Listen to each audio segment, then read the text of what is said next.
अस्सलाम वालेकुम। पाकिस्तानी वज़ीर-ए-आज़म शहबाज शरीफ और अमरीकी सदर डोनाल्ड ट्रंप के दरमियान आज एक बहुत अहम मुलाकात होने जा रही है। ये मुलाकात कई हवालों से बहुत अहम है क्योंकि पिछले दिनों दुनिया के अंदर बहुत बड़ी बड़ी डेवलपमेंट्स हुई और उन डेवलपमेंट्स के हवाले से पाकिस्तान का किरदार भी बहुत अहम रहा। अब जैसे गजा के अंदर जंगबंदी की इम्कानात पैदा हो रहे हैं और एक मुस्लिम फोर्स तश्कील दी जा रही है, क्या उस मुस्लिम फोर्स के अंदर पाकिस्तानी अफवाज भी शामिल होंगी? ये भी आज जेर बहस आ सकता है। इसके अलावा पाकिस्तान और सऊदी अरब ने एक दिफाई मुआहदा किया है। उस दिफाई मुआहदे में मशरिक़ वुस्ता की सूरत हाल के हवाले से उसको बहुत अहमियत दी जा रही है और उस दिफाई मुआहदे के बाद ये पाकिस्तान की अमरीका के साथ पहला राब्ता है, पहली बड़ी मुलाकात होने जा रही है। तो यकीनन इस दिफाई मुआहदे का जिक्र भी इस मुलाकात में होने जा रहा है। इसके अलावा अमरीका और भारत के ताल्लुकात पिछले कई महीनों से बहुत कशीदा है। टैरिफ की जंग चल रही है, बहुत पाबंदियां अमरीका भारत पर लगा रहा है। तो उस हवाले से भी पाकिस्तान का किरदार कितना इंपॉर्टेंट है, अमेरिका पाकिस्तान को कितनी ज्यादा अहमियत देने जा रहा है, वो भी आज इस मुलाकात में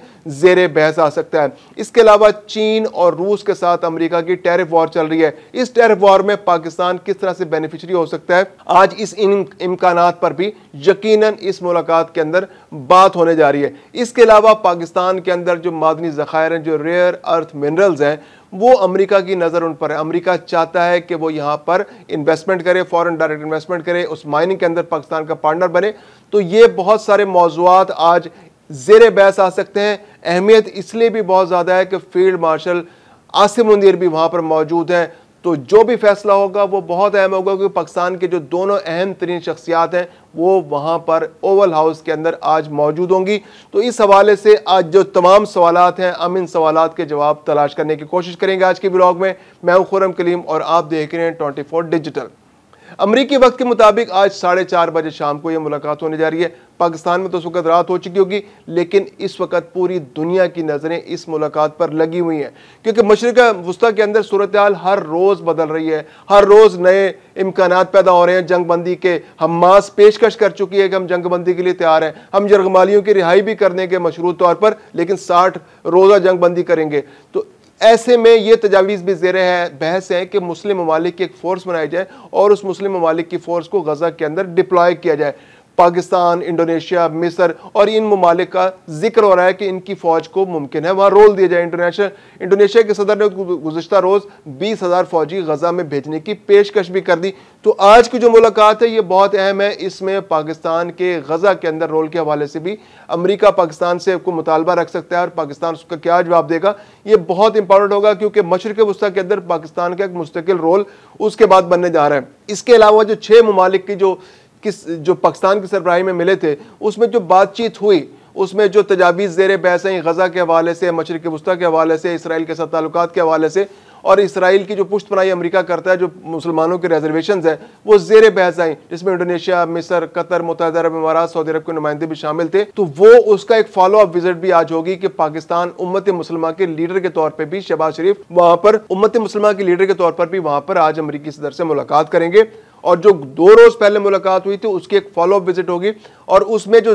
मंदरजात जिन पर बात हुई थी उस पर मजीद बातचीत होगी, उसमें कोई डिटेल्स तय होंगी, उसमें किस तरह से आगे लाइन ऑफ एक्शन क्या होगा उसमें मुमकिन तौर पर बात होगी। फिर इसके अलावा पाकिस्तान और सऊदी अरब के दरमियान जो दिफाई मुआहदा जो हुआ है वो बहुत अहम दिफाई मुआहदा है। इस पर अमेरिका को भी यकीनी तौर पर रिजर्वेशन होंगी क्योंकि अमेरिका अपना पूरे का पूरा वजन इसराइल के पलड़े में डालता है और इस मुआहदे की सिग्निफिकेंस इस वजह से बहुत ज़्यादा है कि जो कतर पर इसराइल ने हमला किया उसके फौरी बाद यह मुआहदा किया गया पाकिस्तान और सऊदी अरब के दरमियान। अब पाकिस्तान इस खित्ते के अंदर अगरचे उसकी मैशत उतनी बड़ी नहीं है, कोई बहुत बड़ी मैशत वाला ताकतवर मुल्क नहीं है, लेकिन दिफा के हवाले से पाकिस्तान इस वक्त दुनिया की बड़ी ताकतों में शुमार हो रहा है क्योंकि पाकिस्तान ने अपने से 4 गुना बड़े दुश्मन को मई के अंदर धूल चटाई है, भारत जिसने पाकिस्तान पर हमला किया, और पाकिस्तान ने 4 दिन की जंग के अंदर उसके होश ठिकाने कर दिए और आज भारत अपने जख्म चाटने में मसरूफ है और वो दुनिया भर के सामने रोता फिर रहा है कि पाकिस्तान दहशतगर्दी फैला रहा है। तो पाकिस्तान का रोल बहुत इंपॉर्टेंट है ऐसी सूरत हाल के अंदर।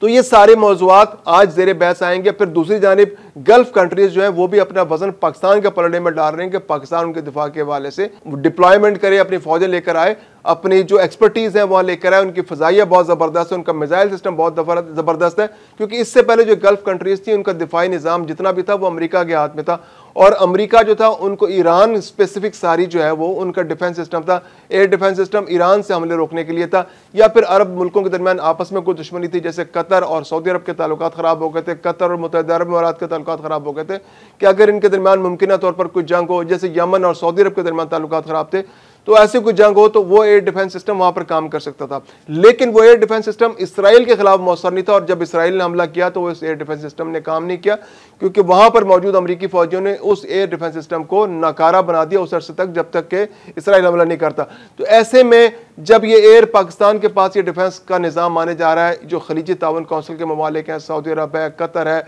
जो मुत्तहिदा अरब अमीरात है, बहरीन है, कुवैत है, तो पाकिस्तान की अगर प्रेजेंस होगी तो अमेरिका को इस पर रिजर्वेशन हो सकती है, क्योंकि इस खित्ते के अंदर अपने मुल्क से बाहर अमेरिका की सबसे बड़ी फौजी प्रेजेंस है। 40,000 से 50,000 फौजी जो है अमेरिका के खलीज के इलाके में मौजूद हैं, जब में हर मुल्क में तकरीबन 9,000, 10,000, 5,000, 6,000 इस तरह से फौजियों की प्रेजेंस है अमेरिकी। तो अगर पाकिस्तानी फौजी भी वहां पर आते हैं तो अमेरिका को उस पर एतराज़ हो सकता है। अब चूंकि फील्ड मार्शल आसिम मुनीर भी वहाँ पर हैं और पाकिस्तानी वज़ीर-ए-आज़म भी वहाँ पर हैं, तो यकीनन इस बात पर भी बात होगी, इस मौजू पर भी बात होगी कि किस तरह से कोऑर्डिनेशन होगी। अमरीकी फ़ौजी भी वहाँ मौजूद होंगे, पाकिस्तानी फ़ौजी भी मुमकिन तौर पर वहाँ मौजूद होंगे, तो आपस में किस तरह से कोऑर्डिनेशन होगी। क्या मुश्तरका तौर पर जंगी मशक़ें की जाएंगी, क्योंकि जंगी मशक़ें पहले खलीजी ममालिक अमरीका के साथ मिलकर करते थे, अब पाकिस्तान भी उस ट्रेनिंग प्रोसेस का हिस्सा बन जाएगा। पाकिस्तान उनकी जो कैपेसिटी बिल्डिंग के लिए, उनके फ़ौजियों की जो सलाहियतों को बढ़ाने के लिए पाकिस्तान अपना किरदार अदा करेगा। फिर यह कि खलीजी ममालिक जो है वो अपना एयर डिफेंस भी लगाना चाह रहे हैं, तो पाकिस्तान उसके हवाले से भी अपनी एक्सपर्टीज देगा, क्योंकि पाकिस्तान ने अपने एयर डिफेंस सिस्टम को भारत के खिलाफ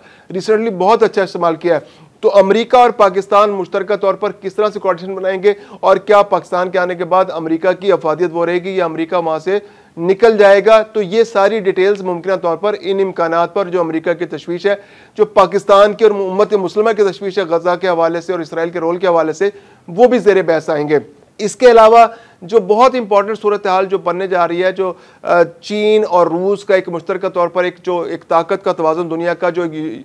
एक सुपर पावर वाली दुनिया थी, अब उसके मुकाबले में चाइना और रूस का एक इत्तेहाद भी सामने आ गया। और चाइना ने जिस तरह से ताकत का मुजाहरा पिछले दिनों अपने मुल्क में किया, एक फौजी परेड की जिसमें बेहतरीन दुनिया भर का जो असला दिखाया गया, और उससे पहले जब मई में पाकिस्तान ने चाइनीज़ असले को बेहतरीन तरीके से इस्तेमाल करके साबित कर दिया कि जो चाइना का असला है अगर उसको सही तरह से इस्तेमाल किया जाए तो वो यूरोप के असले से बहुत बेहतर है। तो ऐसी सूरत हाल के अंदर पाकिस्तान का अमेरिका के अंदर मौजूद होना, तो यकीनन अमेरिका की जानिब से पाकिस्तान को कुछ इंसेंटिव्स पेश किए जा सकते हैं, क्योंकि पाकिस्तान के चीन के साथ बहुत करीबी और गहरे ताल्लुकात, और ऐसे ताल्लुकात है कि जिसका मिसाल मिलना दुनिया में मुश्किल है। अगरचे पाकिस्तान और चीन का कोई दिफाई मुआहदा नहीं है, लेकिन ये दिफाई मुआहदे से बढ़कर दिफाई पाकिस्तान और चीन के ताल्लुकात हैं, क्योंकि जब भी पाकिस्तान पर कोई भी आंच आती है तो चीन सबसे पहले पहुंचता है पाकिस्तान की मदद के लिए।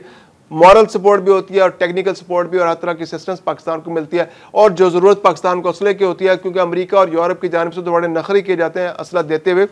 तो वो असला जो पाकिस्तान को नीड होती है वो चाइना से मिलता है। तो चाइना के साथ मिलकर पाकिस्तान जो है असले की पैदावार भी कर रहा है। तो अब मुमकिन तौर पर यह कि पाकिस्तान जो असला पैदा कर रहा है वो गल्फ कंट्रीज भी जाएगा। तो इस हवाले से जी अमेरिका को कुछ तशवीश हो सकती है कि जो असला पहले बहुत बड़े पैमाने पर उनका बहुत बड़ा बजट, जैसे सऊदी अरब का बजट जो है वो 81 अरब डॉलर से ज़्यादा है दिफाई बजट, वो दिफाई अखराजात हर साल करते हैं, और ज़्यादातर चूंकि उनकी फ़ौज बहुत बड़ी नहीं है तो वो बाहर से असला खरीदते हैं, जहाज़ खरीदते हैं, एयर डिफेंस सिस्टम खरीदते हैं। तो वो तमाम के तमाम जो असला और एयर डिफेंस सिस्टम था वो पहले अमेरिका से और थोड़ा बहुत यूरोप से आ रहा था। तो अब अगर जब पाकिस्तान भी दिफाई मुआहदे में शामिल हो गया है सऊदी अरब से, तो पाकिस्तान से भी असला खरीदा जा सकता है। JF-17 थंडर तैयारी जो है पाकिस्तान से सऊदी अरब और गल्फ कंट्रीज में जा सकते हैं। इसके अलावा फिर यह कि चाइना के लिए भी पाकिस्तान के थ्रू एक रास्ता खुल जाता है। तो अमेरिका को इस पर भी काफ़ी रिजर्वेशंस होगी कि मशरिक़ वुस्ता के अंदर चाइना को अब पाकिस्तान के थ्रू भी एक रास्ता मिलने जा रहा है, तो उसके हवाले से भी अमेरिका अपने रिजर्वेशंस मुमकिन तौर पर पाकिस्तान के सामने रख सकता है,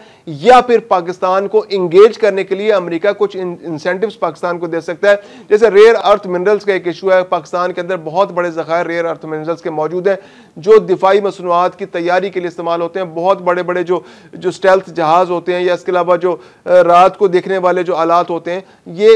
रेयर अर्थ मिनरल्स इनमें इस्तेमाल होता है, टैंकों के अंदर भी इस्तेमाल होता है। तो चाइना सबसे बड़ा प्रोड्यूसर था, दुनिया के 90% जो रेयर अर्थ मिनरल्स जो थे वो चाइना से निकलते थे और उसमें से भी 99% प्रोसेसिंग जो है वहाँ से होती थी। अब पाकिस्तान के अंदर भी ज़खायर मौजूद है। चाइना ने पिछले दिनों उस पर पाबंदी लगा ली थी कि वो दुनिया को एक्सपोर्ट नहीं कर रहा था। ये बहुत उसने रेस्ट्रेंट से काम लिया था, रिस्ट्रिक्ट कर दिया था कि कुछ कंपनियों को देगा और कुछ को नहीं देगा। तो पाकिस्तान के अंदर अगर अमेरिका इन्वेस्टमेंट करता है और बाकी जो मगरबी मालिक भी इन्वेस्टमेंट करते हैं तो एक रेयर अर्थ मिनरल्स की एक बहुत बड़ी मार्केट पाकिस्तान के अंदर भी खुल सकती है। यहाँ से दुनिया भर को सप्लाई हो सकता है और जो ममालिक जो है वो डिफेंस मसनूआत की प्रोडक्शन करते हैं उनके लिए पाकिस्तान एक बहुत बड़ी अट्रैक्शन बन सकता है। तो ऐसे में अमेरिका पाकिस्तान के अंदर रेयर अर्थ मिनरल्स के शोबे में इन्वेस्टमेंट कर सकता है। तो ये आज के उस जो इजलास है उसके अंदर मुमकिन तौर पर इस पर बात हो सकती है।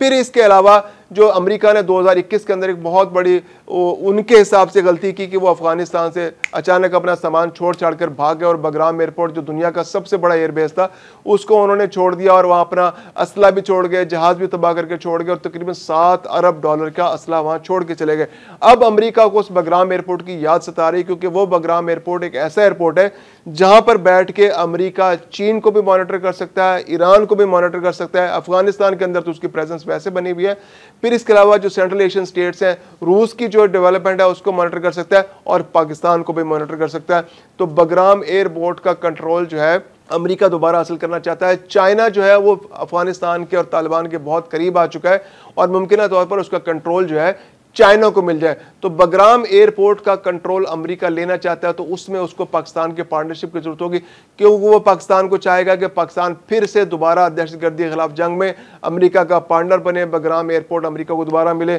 और तालिबान के खिलाफ या जो भी दहशतगर्दी की वहाँ पर सूरत हाल है, TTP पाकिस्तान की बहुत दुखती रह गया है, दाइश से पाकिस्तान को बहुत खदशात हैं, खरसानी ग्रुप है, इसके अलावा भी बहुत सारे ग्रुप्स हैं जो यहाँ पर जो पहले गुट तालिबान थे अब वो पाकिस्तान के खिलाफ ही बरसरे पैकार है। तो वो यहाँ पर है तो अमेरिका का भी इंटरेस्ट उनके खिलाफ है। तो अमेरिका चाहेगा कि दहशतगर्दी के खिलाफ जंग में जो पाकिस्तान के साथ उसकी एक पार्टनरशिप पहले मौजूद थी वो दोबारा से जारी और सारी और बगराम एयरपोर्ट का कंट्रोल भी उसको मिले। तो आज की जो